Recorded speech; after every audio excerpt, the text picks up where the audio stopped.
Hello and welcome. In this video, I'll walk you through a simple landscape study step by step. Here, I start with underpainting using burnt sienna. At this stage, I'm not thinking about greens, blues, or details at all. My only focus is on big shapes and values. What areas are light and what areas are dark. I'm blocking the land and trees as simple shapes. Everything stays loose here. No details, no perfection, just a structure. This step really helps me simplify the landscape. Underpainting is very important because it sets the balance of the entire artwork. If the values are right at this stage, the later layers automatically starts falling into place. Think of underpainting as like a roadmap. It doesn't show every detail, but it tells you exactly where you're going. If you are learning landscapes, I strongly recommend practicing underpainting regularly. It trains your eye to see better. So take your time at this stage, it quietly does most of the work for you. This is where the painting finds its direction. I am also keeping my brush movement simple and relaxed because this stage is all about flow, not control. If something looks wrong here, it's very easy to correct because we haven't invested in details yet. Even if the final colors change, these values will continue to guide the painting. Now I am moving to the sky area. I'm starting from the darker side closer to the trees because this area needs more depth. Here I am using a deeper blue with very little white. This darker value helps the trees stand out and adds contrast to the composition.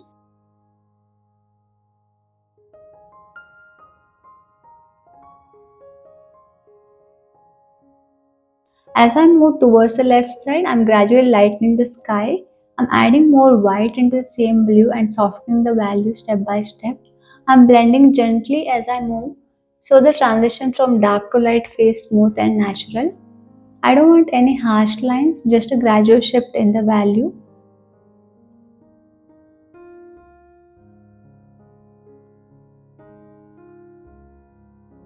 The left side stays lighter. Even with a simple sky, this value change adds mood and depth to the landscape. At this stage, I'm keeping the sky clean and simple.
Now I am moving to the foreground area, and for this I am using sap green base. To create this green I have mixed ultramarine blue and yellow and then added a touch of burnt sienna. I am not worried if the green looks slightly dull or different, that's actually good at this stage. Right now I am not trying to paint individual leaves or grass. I am simply blocking the foreground and tree areas as one mass. I am applying the paint in a loose random way just to cover the area and establish the value. This helps me understand where the darker greens sit in the painting. Details like leaves, texture, and highlights will come much later. At this stage, painting one by one leaves only creates confusion. This blocking allows the landscape to stay simple and readable. Once this base layer is done, we can easily build variations and depth on top of it. If your green doesn't look exactly like mine, that's completely okay. Every mix is slightly different and we will adjust it in the next layer. In the landscape painting, masses comes first, details comes last. I am blocking the trees using sap green mix made with ultramarine, yellow and touch of burnt sienna. I am not painting leaves yet, only covering the area as a simple shape. This helps me establish depth and keeps the painting clean and balanced.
Now I'm working on the grass area that sits above the foreground.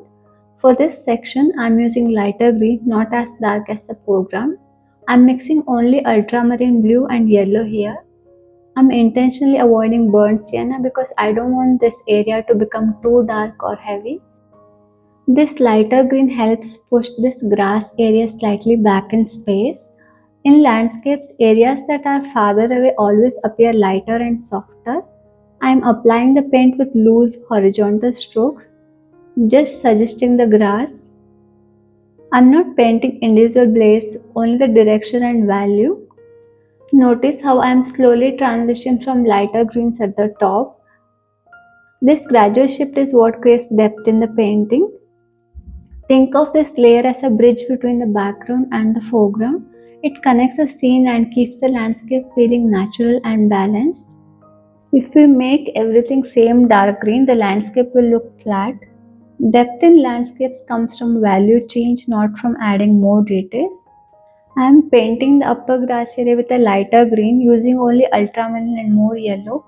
This keeps the area softer and pushes it back in space.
Now I am moving to the mountain area in the background. In the reference, the mountains appear soft, distant and slightly bluish, not very dark or sharp. To achieve this, I am using muted blue-green mix, mainly blue with a touch of green and little white to soften it. I am keeping the color lighter and cooler than the foreground. Because these mountains are far away, I'm avoiding strong contrast and sharp edges. Soft edges help to create sense of distance. Notice that the values here are lighter than the trees and fields in the foreground. This difference in value is what creates a depth in a landscape. My brush strokes are gentle and horizontal, and I'm not adding any texture or details here. At this stage, it's just about placing the mountain shape correctly. Background elements should stay simple. The more distant something is, the less detail it needs. Later, we can always adjust the color slightly, but keeping the mountain soft from beginning helps the entire scene feel spacious. Now I am moving to lower mountain area. We can see some trees far away, so I am using sap green here. Since these trees are in distance, so I am keeping the color softer and lighter. I am not using a very dark green because distant elements always look more muted. My brush strokes are small and gentle, just suggesting the tree shapes, not painting individual trees.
Now I am moving to the tree area. Over the base layer, I'm adding a mid green and then gradually moving towards lighter greens. I'm not painting individual leaves, just building color layers.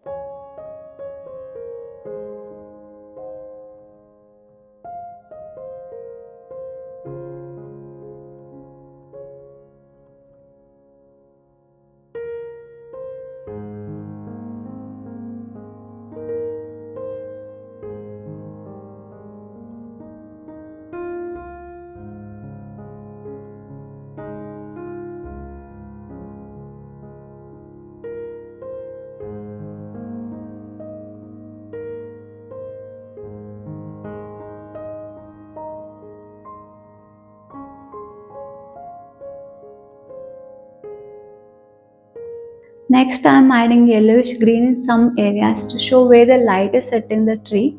These lighter touches help to bring the tree forward and create depth. Notice how I am placing darker greens inside and lighter greens on top. This contrast between dark and light is what makes the tree look full and dimensional. I'm working layer by layer, allowing the colors to overlap naturally. Depth in trees doesn't come from details, it comes from the values and color variation.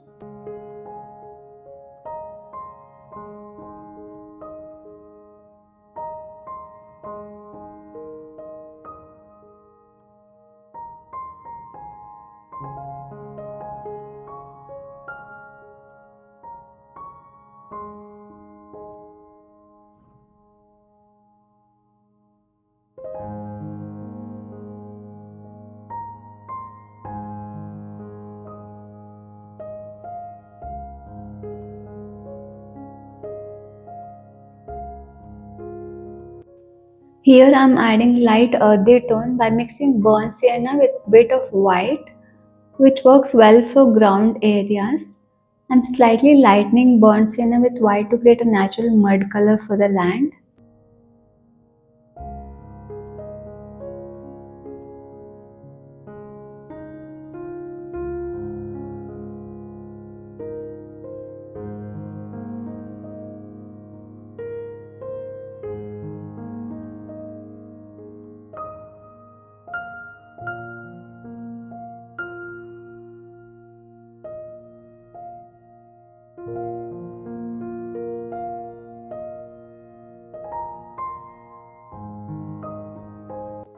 Now I am adding a darker green in some areas to create depth, especially in the trees and foreground. These darker values help to push some parts back and make the lighter areas stand out more. I am placing dark green mainly in the shadow areas and at the base of the trees. Depth in landscapes comes from value contrast, not from adding more details. Notice how the darker greens automatically give the trees more volume. In the foreground, I'm using slightly richer and darker greens to bring this area closer to the viewer. I'm still keeping the brushwork loose. With just these darker values, the landscape already starts feeling more dimensional.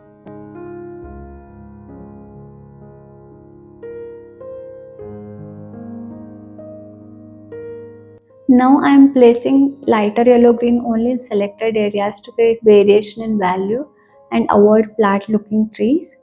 These lighter touches help to bring the trees forward and give them a more natural sunlit feel.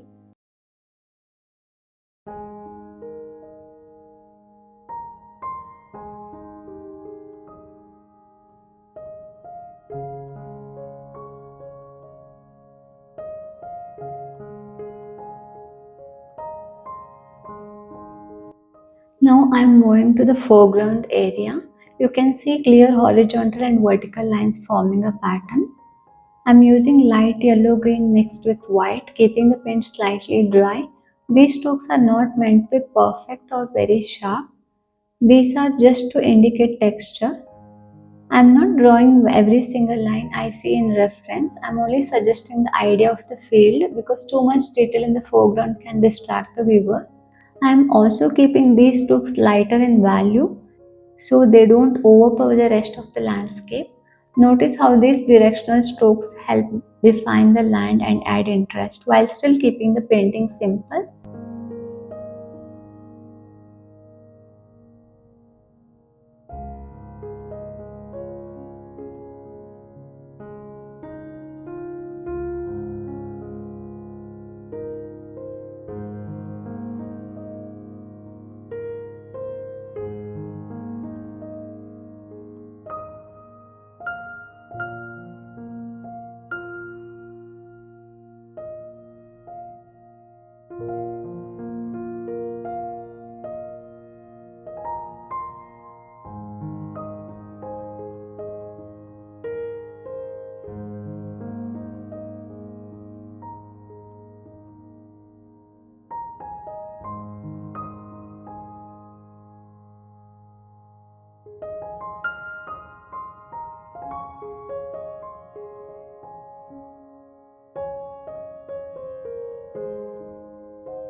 Practice these studies regularly and you will notice your landscapes becoming more confident and balanced over time. If you enjoyed this painting, do subscribe for more step-by-step painting tutorials. Also do check my 7-day painting course link in my bio.